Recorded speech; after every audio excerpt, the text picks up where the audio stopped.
Be ready. 5 seconds. Start. Mr. Deputy Chairman, I have no hesitation in lending my full support to the resolution which has been moved in the House. This resolution is very timely and the government will be well advised to take into consideration the various factors which the mover has already enumerated in support of his resolution.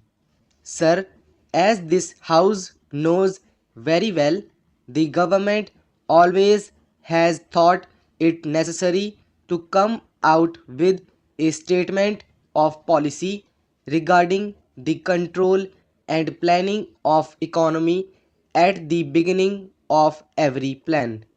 The first plan was preceded by the Industrial Policy Resolution of 1948, and when experience was gathered during the working of the first plan, the government thought it necessary to come out with another resolution again on industrial policy in 1956, and at that time it was stated by the government that that resolution had become necessary because of the experience that was gathered during the working of the first plan.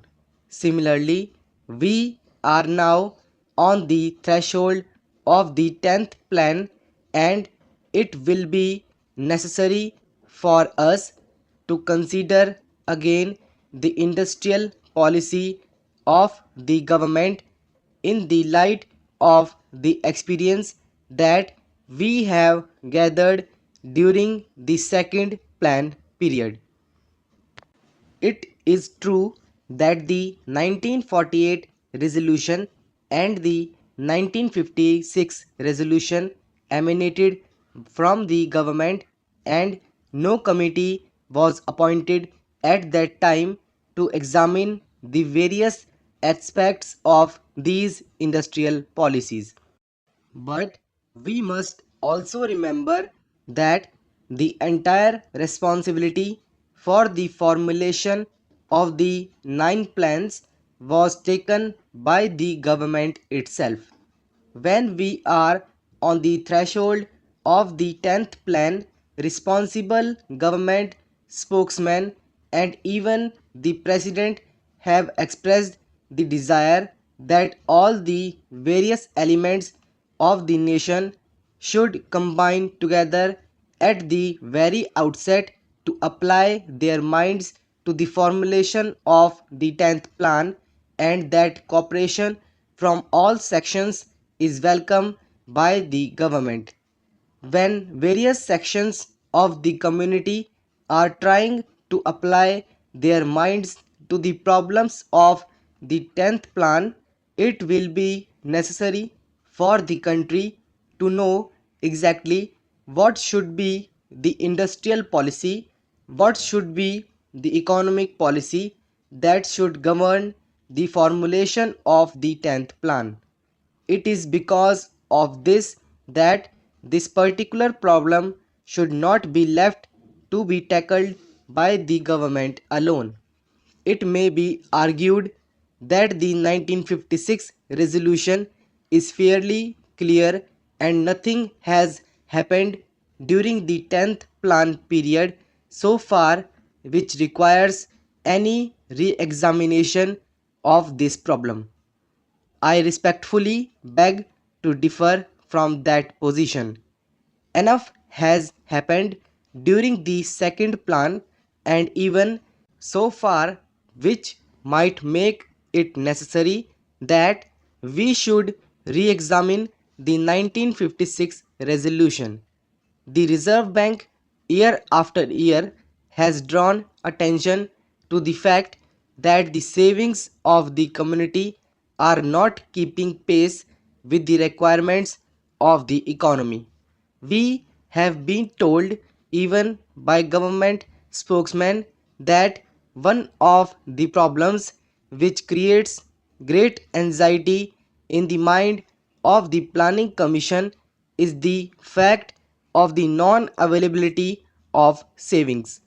Savings today are in the hands of the banking system, and we have only the Reserve Bank and the State Bank which are nationalized.